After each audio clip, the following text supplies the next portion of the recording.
Hi guys, it's Andrea here. Just checking in with you all, making sure that we're moving along through this week okay. I wanted to remind you that we're reading Lao Tzu's The Tao Te Ching and Machiavelli's The Quality of the Prince and Rousseau's The Origins of a Civil Society.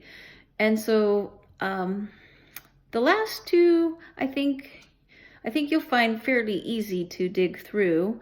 But the first one, Lao Tzu's Thoughts from the Tao Te Ching, I just want to make sure that you have a little background on it. It's a really interesting piece, and it's also a pretty tough piece. And so, as always, feel free to pop me any questions that you may have about it.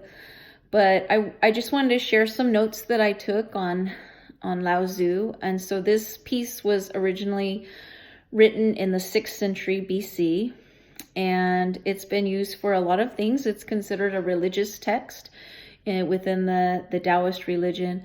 It's a way of life, and so a lot of people use it as inspiration for how to live our best, how to think our best.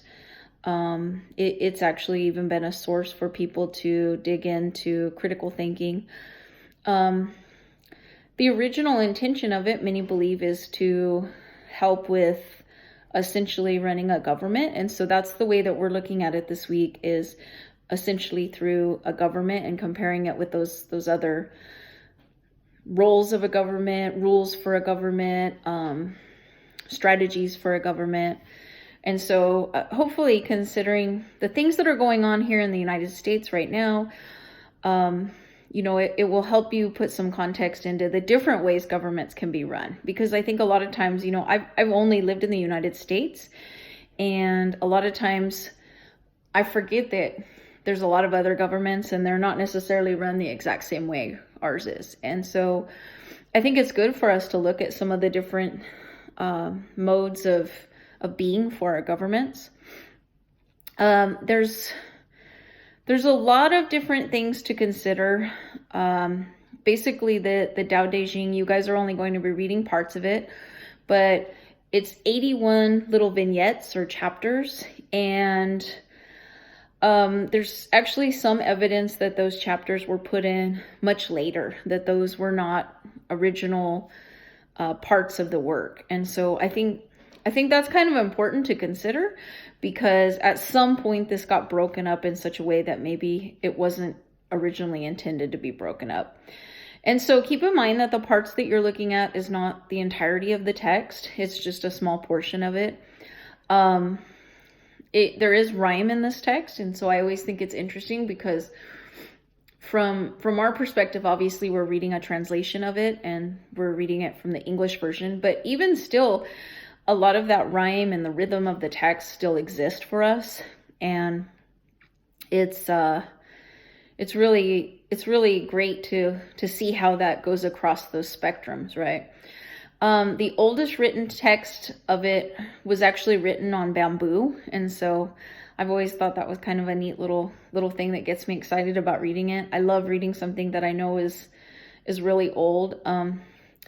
It's been translated into just English languages 250 times at least. And so what that means is, depending on the one that you're looking at, you're going to see some slight variations of the word choice, even sometimes sort of the theme of it. And so it's really interesting to consider that just by changing, obviously, the context of the words, we can change the entire meaning of the text. And so always be aware of that when you're reading a translation. There's no punctuation marks whatsoever in classical Chinese language. And so what you're seeing there for some of those periods and commas and colons and things like that have been added. And so keep that in mind as you're reading it as well, that some of those were not, or all of those, I should say, were not there originally. And so sometimes that may change the meaning of the text as well.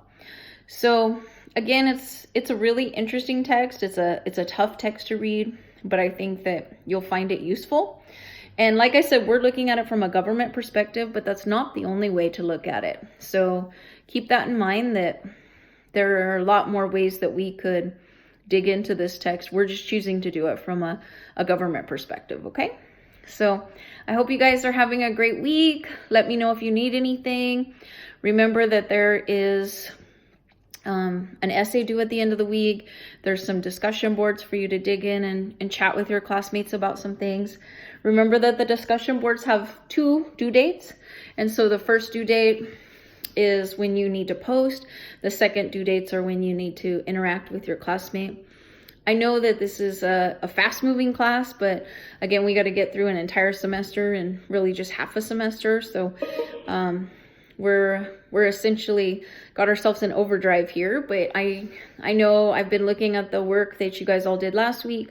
I have no doubt in my mind every one of you can do this, and so just stick with me and we'll make it to the end, okay? I hope you have a great week. Let me know if you need anything. Remember, I have office hours at the SJC, LRC, but I also can, meet with you online if you need be or anything like that. So just let me know. Have a good week. Bye-bye.